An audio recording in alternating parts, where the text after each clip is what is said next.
Good evening. I'm Dan Wolf. Laura has the night off. Thanks for joining us. Operation Epic Fury continues in the Middle East tonight as the U.S. and Israel bomb Iran. Now, counter-strikes have claimed 6 American service member lives so far and left significant damage to at least 10 surrounding countries.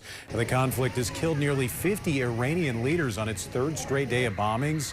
President Trump is defending the decision to join Israel in attacking Iran, saying the U.S. would have been in danger otherwise. A bipartisan group of lawmakers says it will vote on a bill this week to rein in Trump's moves in the Middle East.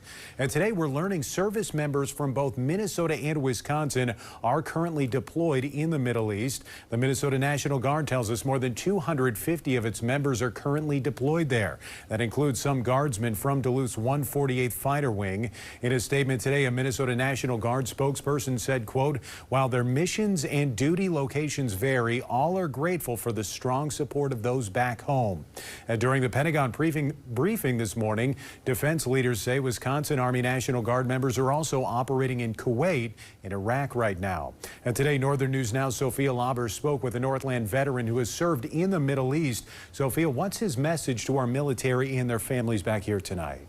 Deanna, I spoke with an Iraq war veteran who shared some words of comfort for families, saying those deployed are in the good hands of their fellow service members. I'll also learn more about what this experience might be like for those overseas.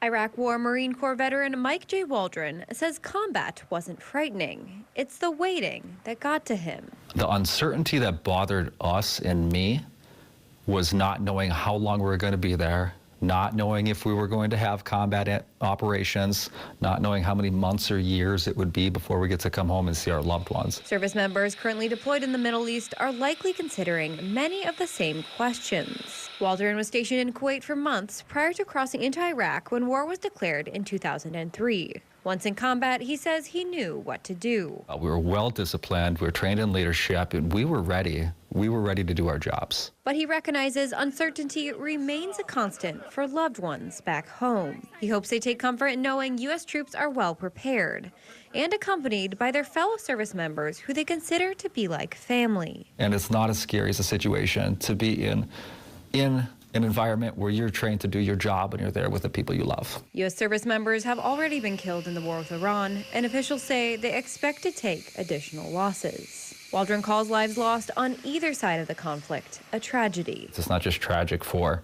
our loved ones and for our allies, it's also tragic for the people that we call enemies. They also have loved ones and they also have allies, and no matter what, anytime a loss of life isn't something that should ever be celebrated. Well, the focus now is on the conflict. For many service members, coming back from deployment can be challenging. Waldron now runs 23rd Veteran, a nonprofit that provides trauma recovery for local veterans. Live in studio, Sophia Lauber, Northern News Now.